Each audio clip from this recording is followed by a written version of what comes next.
Thank you, Mr. Chairman. Ms. Haugen, welcome. Thank you for your testimony.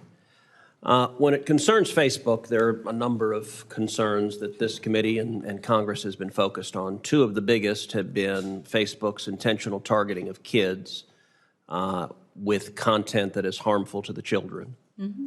And then secondly, and a discrete issue, is the pattern of Facebook and social media engaging in political censorship. I want to start with the first issue, targeting kids. As you're aware, and as indeed the documents that you provided indicated, Facebook's, according to the public reporting on it, Facebook's internal reports found that Instagram makes, quote, body image issues worse for 1 in 3 teen girls. And additionally, it showed that, quote, 13% of British users and 6% of American users trace their desire to kill themselves to Instagram. Is that a fair and accurate characterization of what Facebook's research concluded? I only know what I read in the documents that were included in my disclosure. That is an accurate description of the ones that I have read. Because Facebook has not come forward with the total corpus of their known research, I don't know what their other things say. But yes, there is documents that say those things. So we had testimony last week in the Senate with a witness from Facebook who claimed that information was not accurate and needed to be in context. Now, of course, she wasn't willing to provide the context, the alleged mysterious context. Do you know of any context that would make those data anything other than horrifying and deeply disturbing? Engagement-based ranking and these processes of amplification, they impact all users of Facebook.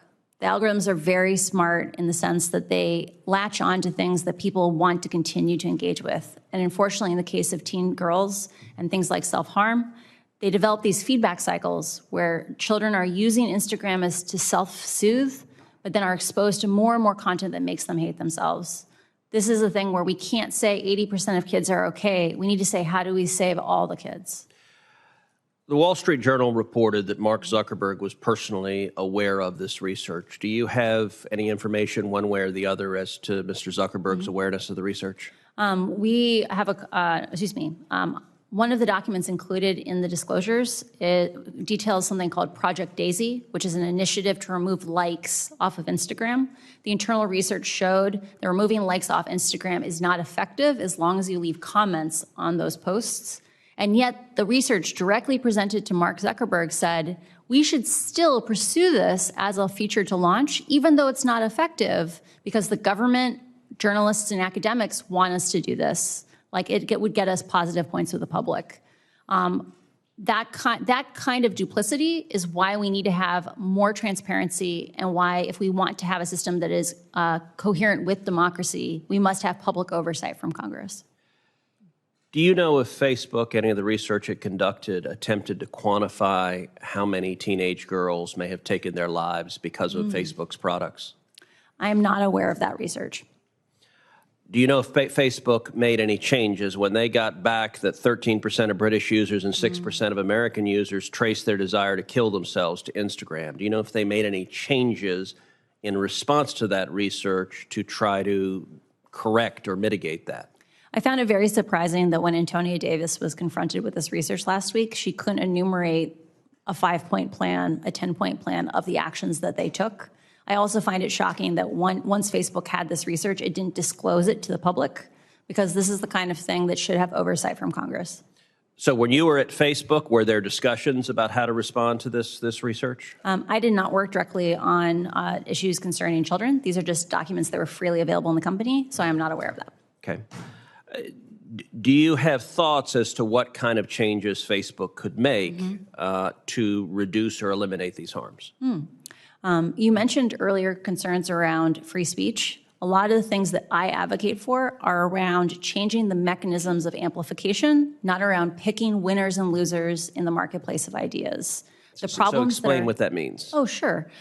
So like I mentioned before, you know, like how on Twitter, if you have to click through on a link before you reshare it, small actions like that friction don't require picking good ideas and bad ideas. They just make the platform less twitchy, less reactive. And Facebook's internal research says that each one of those small actions dramatically reduces misinformation, hate speech, and violence inciting content on the platform. So, and we're running out of time, but on the second major topic of concern of Facebook, which is censorship, based on what you've seen, are you concerned about political censorship at Facebook and in big tech? I believe you cannot have a system that has as big an impact on society as Facebook does today with as little transparency as it does. I'm a strong proponent of chronological ranking, or ordering by time with a little bit of spam demotion, because I think we don't want computers deciding what we focus on. We should have software that is human scaled, where humans have conversations together, not computers facilitating who we get to hear from. So how could we get more transparency? What would produce that? I strongly encourage the development of some kind of regulatory body that could work with academics, work with researchers, work with other government agencies to synthesize requests for data that are privacy conscious. This is an area that I'm really passionate about, because right now no one can force Facebook to disclose data. And Facebook has been stonewalling us, or even worse, they gave inaccurate data to researchers, as the scandal recently showed. What data should they turn over? My time's expired. So, for example, even data as simple as what integrity systems exist today and how well do they perform? Like, there are lots and lots of people who Facebook is conveying around the world that Facebook safety systems apply to their language, and those people aren't aware that they're using a raw, original, dangerous version of Facebook. Just basic actions like transparency would make a huge difference. Thank you.